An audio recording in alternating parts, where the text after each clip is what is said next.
கண்ணியமானவர்களே, 20 வருடங்களாக ஒரு நபி துஆ கேட்டும் அவர்களினுடைய துஆவிற்கு எந்த விதமான பதிலும் இல்லாமல் இருப்பதால் அவர்களினுடைய துஆவை அங்கீகரிக்கப்படுவதற்காக வேண்டி ஜிப்ராயில் அலைஹிஸ்ஸலாம் அவர்கள் இந்த ஆஷுராவுடைய தினத்தில் உலகத்திற்கு இறங்கி வந்து அந்த நபிக்கு துஆவை அங்கீகரிக்கப்பட கற்றுக் கொடுக்கப்பட்ட ஒரு அற்புதமான திக்ர் ஒன்றை பற்றி தான் இந்த ஒரு காணொளியில் நாம் பார்க்க போகிறோம்.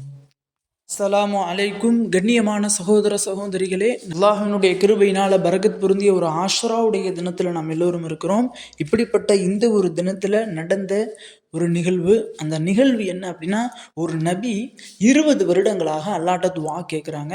அவர்களினுடைய துஆவிற்கு அல்லாஹ் தாலா எந்த விதமான ரெஸ்பான்ஸுமே, எந்த விதமான பதிலுமே கொடுக்காம அவர்களினுடைய துஆக்களை அங்கீகரிக்கப்படாமலே அல்லாஹ் வச்சிருந்தான். ஆனால் இந்த துஆ அங்கீகரிக்கப்பட வேண்டும் அப்படிங்கிறதுக்காக வேண்டியே ஜிப்ராயில் அலைஹிஸ்ஸலாம் அவங்க உலகத்திற்கு வந்து அவர்களுக்கு ஒரு திக்ரை கற்றுக் கொடுக்குறாங்க. அந்த திக்ரின் காரணமாக அல்லாஹ் தாலா அவர்களினுடைய துஆவை உடனடியாக அங்கீகரித்து தர்றான். அப்படிப்பட்ட அந்த ஒரு நிகழ்வு என்ன அப்படின்னா, நபி யாக்கூப் அலைஹிஸ்ஸலாம் அவர்களுக்கு 2 மனைவிமார்கள்.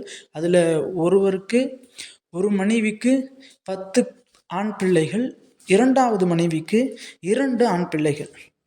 அதில் 2வது மனைவிக்கு பிறந்த 2 ஆண்மகனில் ஒருத்தவங்க தான் நபி யூசுஃப் அலைஹிஸ்ஸலாம் அவங்க.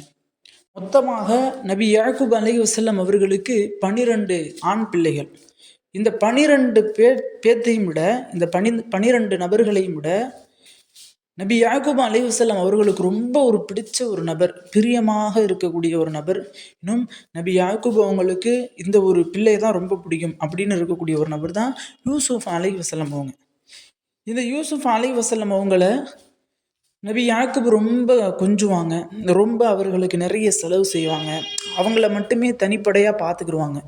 இதை பார்த்து கொண்டிருந்த 10 சகோதரர்களுக்கு அவர்கள் மேலே ஒரு கடுப்பு. யார்? யூசுஃப் அலைஹிஸ்ஸலாம் அவங்க மேலே ஒரு வெறுப்பு. தன்னுடைய தந்தை என்ன யூசுஃபையே கொஞ்சிக்கிட்டு இருக்காங்க, யூசுஃபுக்கே செலவு செய்கிறாங்க, நமக்கு செலவு செய்ய மாட்டுறாங்களே, நம்மளை கண்டுக்க மாட்டுறாரு அப்படின்னு சொல்லி ஒரு கோபம் யார்? யூசுஃப் அலைஹிஸ்ஸலாம் அவங்க மேலே. அப்போ ஒரு தடவை அந்த 10 சகோதரர்களும் தன்னுடைய தந்தைகிட்ட கேட்குறாங்க, நபி யாக்கூபே, நாங்கள் இது மாதிரி வெளியில் போயிட்டு வந்துடுறோம், சும்மா சுற்றி தெரிஞ்சுட்டு வர்றோம், விளையாடிட்டு வர்றோம் அப்படின்னு சொல்லி கூட்டிகிட்டு போகிறாங்க நபி யூசுஃப் அலைஹிஸ்ஸலாம் அவங்கள. யூசுஃப் அலைஹிஸ்ஸலாம் அவங்க போவதற்கு முன்னாடி தன்னுடைய தந்தைகிட்ட ஒரு கனவை சொல்கிறாங்க.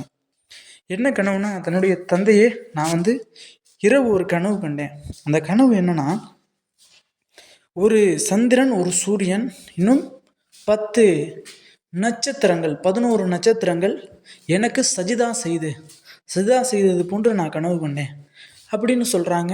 அப்போ நபி யாக்கூப் அவங்களுக்கு புரியலை, தன்னுடைய யூசுஃப் அலைஹிஸ்ஸலாம் அவங்களுக்கும் புரியலை. அப்போ சொல்லிடுறாங்க தன்னுடைய சகோதரர்கள்ட்ட, இந்த கனவை பற்றி சொல்லாதீங்க அப்படின்னு சொல்லிட்டு போயிடுறாங்க. அந்த நேரத்திலே நபி யாக்கூபுக்கு ஒரு சிந்தனை வந்துருச்சு. என்னவா இருக்கும், அல்லாஹ் ஏதோ நாடுறானோ அப்படின்னு சொல்லி யோசிச்சுக்கிட்டே விட்டுறாங்க. அப்போ அந்த சகோதரர்கள் கூட்டிகிட்டு போனாங்கள்ல விளையாடுறதுக்கு. அப்போ யூசுஃப் நபியின் மீது வெறுப்பாக இருக்கக்கூடிய அந்த சகோதரர்கள் எல்லாம் என்ன பண்ணிடுறாங்கன்னா, ஒரு கிணற்றுல நபி யூசுஃப் அலைஹிஸ்ஸலாம் அவங்கள தூக்கி போட்டு போயிடுறாங்க. ஒரு கிணற்றுல தூக்கி போட்டு வீட்டுக்கு வந்துடுறாங்க.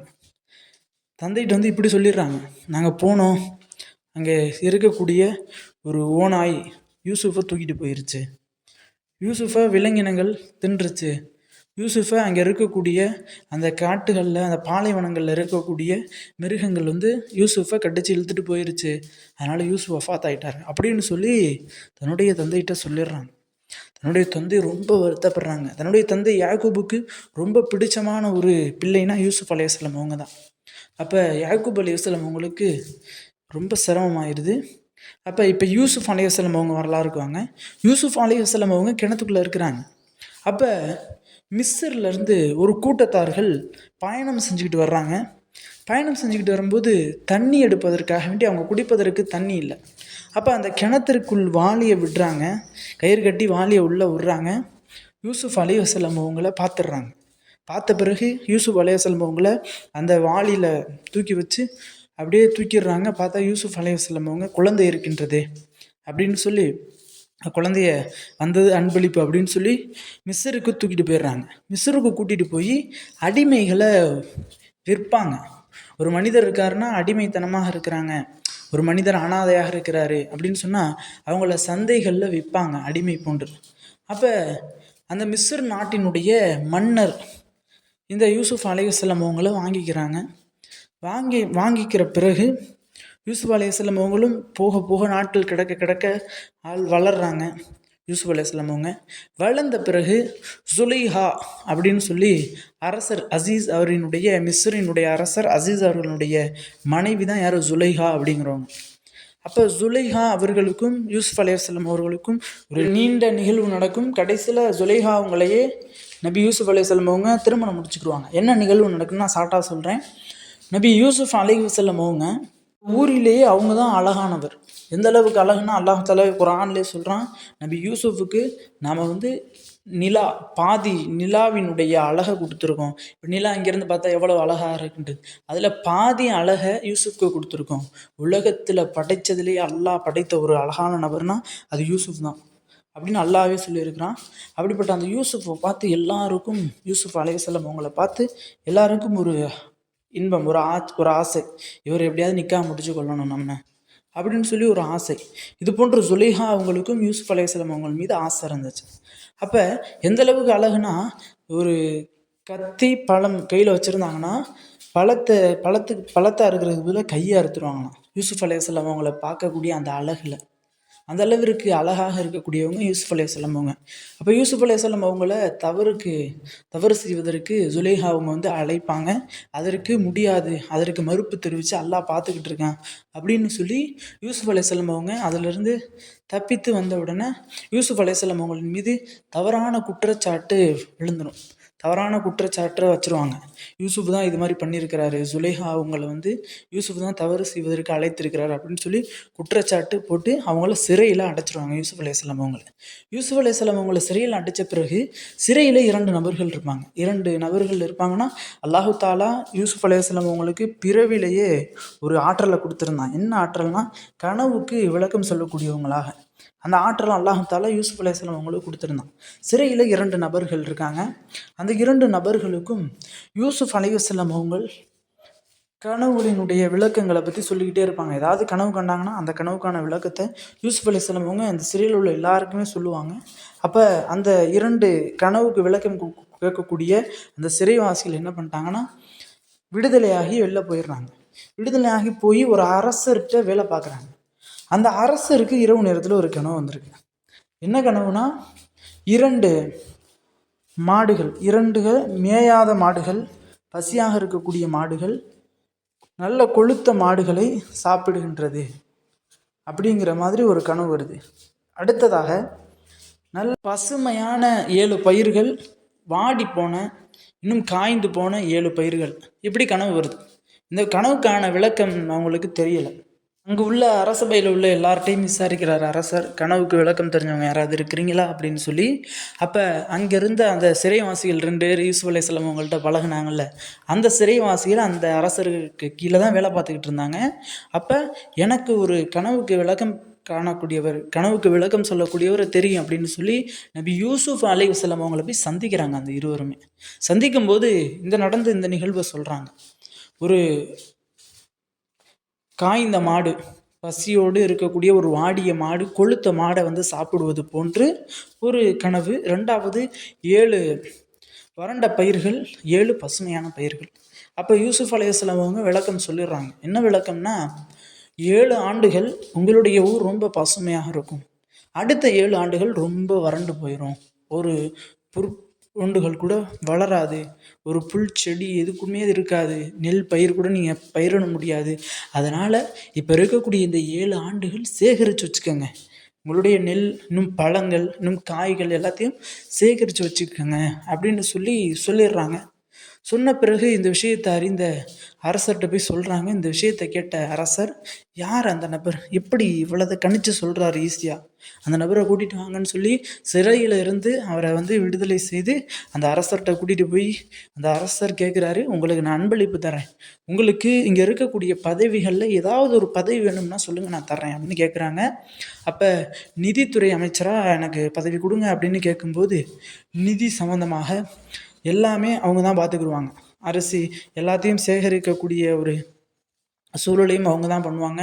மற்றபடி ஆர்டர் போடக்கூடிய எல்லா வேலையும் அவங்க தான் பார்ப்பாங்க நிதி சம்மந்தமாக. பிறகு 7 வருடங்கள் கழித்து அந்த ஊரில் வறட்டத்தன்மை ஏற்பட்டுருச்சு. அந்த ஊரில் எந்த விதமான பயிர்களும் பயிரப்படாமல் இன்னும் அந்த ஊரே வறண்டு போயிடுச்சு. வறண்ட நிலையில் ஊரே மாறிடுச்சு. அப்போ ஊர் மக்கள் எல்லாருமே அரசர்கிட்ட தான் வந்து என்ன பண்ணுவாங்கன்னா, அங்கே இருக்கக்கூடிய தானியங்கள், அரிசி, இன்னும் நெல் பயிர்கள் எல்லாத்தையும் வாங்கிட்டு போவாங்க. அதை கொடுக்கக்கூடிய நபர் அமைச்சர் யாருன்னா யூசுப் அலைஹிஸ்ஸலாம் அவங்க. அப்போ எல்லா மக்களும் வாங்கும்போது யூசுப் அலைஹிஸ்ஸலாம் அவங்களுடைய சகோதரர்களும் வர்றாங்க. 10 நபர்கள் வர்றாங்க. 10 நபர்களும் வர்றாங்க. 10 நபர்களும் வந்து யூசுப் நபி யாருன்னே தெரியாமல், தன்னுடைய சகோதரர் அப்படின்னு கூட அறியாமல் இது போன்று அரிசியை வாங்குவாங்க. இன்னும் தானியங்களை வாங்கும்போது யூசுப் அலைஹிஸ்ஸலாம் அவங்களுக்கு தெரிஞ்சிடும், நவீனுடைய சகோதரர்கள் தான் புன்யாமீன், நவீனுடைய 10 சகோதரர்கள் தான் அப்படின்னு தெரிஞ்ச உடனே யூசுப் அலைஹிஸ்ஸலாம் அவங்க, உங்களுடைய சகோதரர் இன்னும் ஒருவர் இருப்பார், அவரை போய் வீட்டில் கூட்டிகிட்டு வாங்க அப்படின்னு சொல்லி திரும்ப அனுப்பி விட்டுறாங்க. அப்போ அனுப்பும்போது ஒரு நபரை மட்டும் தனியாக கூப்பிட்டு சொல்கிறாங்க.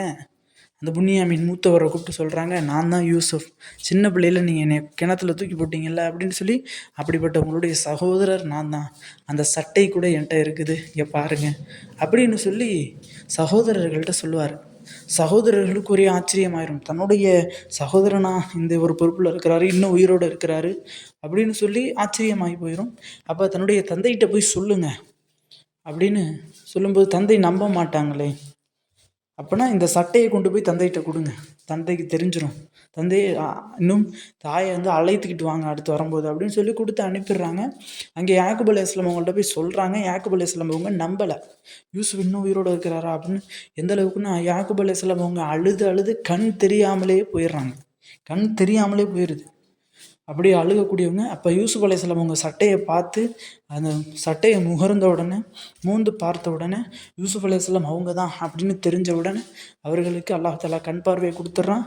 பிறகு தன்னுடைய தந்தை, இன்னும் 10 சகோதரர்கள், இன்னும் தாய் யூசுப் அலைஹிஸ்ஸலாம் அவங்கள்ட்ட வர்றாங்க. வந்து தன்னுடைய தந்தையும் தன்னுடைய தாயையும் யூசுப் அலைஹிஸ்ஸலாம் அவங்க அந்த ராஜ்யத்தில் உட்கார வைக்கிறாங்க, அந்த அரசபையில் உட்கார வைக்கிறாங்க. உட்கார வச்சு அழகு பார்க்குறாங்க. பிறகு அந்த 12 பேருமே யூசுப் அலைஹிஸ்ஸலாம் அவங்களுக்கு சஜிதா செய்கிறாங்க. அப்போ யூசுப் அலைஹிஸ்ஸலாம் அவங்க தன்னுடைய தந்தையை பார்த்து சொல்கிறாங்க, தன்னுடைய தந்தையே, நான் உங்கள்கிட்ட ஒரு கனவு சொன்னேன் தெரியுங்களா, சின்ன வயசில் உங்கள்கிட்ட ஒரு கனவு சொன்னேன், அந்த கனவுக்கான பதில் இதுதான் போல் அப்படின்னு சொல்லி முடிச்சிடுறாங்க. பிறகு அல்லாஹ்விடத்தில் நாங்கள் மன்னிப்பு கேட்டுக்கிட்டே இருக்கிறோம், 10 வருடங்களாக 20 வருடங்களாக அல்லாஹ்ட்ட மன்னிப்பு கேட்குறோம், உன்னை வந்து தொலைத்ததற்கான பாவ மன்னிப்பு அல்லாஹ் எங்களுடைய துவாவை அங்கீகரிக்கவே மாட்டான், எங்களோட தௌபா இன்னும் பாவங்களை மன்னிக்கவே மாட்டான் யூசுஃபே, நீ தான் அல்லாட்ட சொல்லி எங்களுடைய பாவத்தை மன்னிக்க வைக்கணும் அப்படின்னு சொல்லி அல்லாட்ட வஹீன் மூலமாக நீ கேளு அப்படின்னு சொல்லி யூசுப் அலைஹிஸ்ஸலாம் அவங்க மூலமாக கேட்குறாங்க. யூசுப் அலைஹிஸ்ஸலாம் அவங்க கேட்டும் அல்லாஹ் தஆலா எந்த விதமான ரெஸ்பான்ஸும் பண்ணல. பிறகு ஜிப்ராயில் அலைஹிஸ்ஸலாம் அவங்க உலகத்திற்கு இறங்கி வந்து தன்னுடைய யூசுப் அலைஹிஸ்ஸலாம் அவருடைய தந்தையான யாக்கூப் அவங்கள்ட்ட இந்த ஒரு திக்ரை கற்றுக் கொடுக்குறாங்க. இதை ஓதி அல்லாட்ட நீங்கள் தௌபா கேளுங்க, உங்களுடைய துவாவை கேளுங்க, அல்லாஹ் தஆலா உங்களுடைய துவாவை அங்கீகரித்து கொடுப்பான் அப்படின்னு சொல்லி ஆஷுராவுடைய தினத்தில் ஜிப்ராயில் அலைஹிஸ்ஸலாம் அவங்க கற்றுக் கொடுக்குறாங்க. அப்படிப்பட்ட அந்த திக்ரை ஓதுறாங்க. அல்லாஹ் தஆலா வஹீன் மூலமாக உங்களுடைய பாவங்களை நான் மன்னித்து விட்டேன் அப்படின்னு சொல்லி அல்லாஹ் தஆலா வஹீன் மூலமாக அனுப்புகிறான். ஆக கண்ணியமானவர்களே, இது போன்று தான் நம்மளுடைய வாழ்க்கையிலும் நமக்கு நாம் நீண்ட நாளாக ஒரு துவாவை கேட்போம், அந்த துவா கபூலே ஆகாது. எப்படிப்பட்ட துவாவாக இருந்தாலும் இன்ஷா அல்லாஹ் இந்த ஒரு திக்ரை ஓதிட்டு நபி யாக்கூப் அவங்க அல்லாட்ட கேட்டு ஓதுன அந்த திக்ரை ஓதி நம்மளுடைய தேவைகள் அல்லாட்ட நாம் கேட்போம். நம்முடைய தேவைகள் ஒன்று விடாமல் அனைத்தையும் அல்லாஹ் தஆலா அங்கீகரித்து தருவான். அதுவும் அவங்க ஓதுன தினம் இந்த ஆஷுராவுடைய சிறப்புக்குரிய ஒரு தினம்.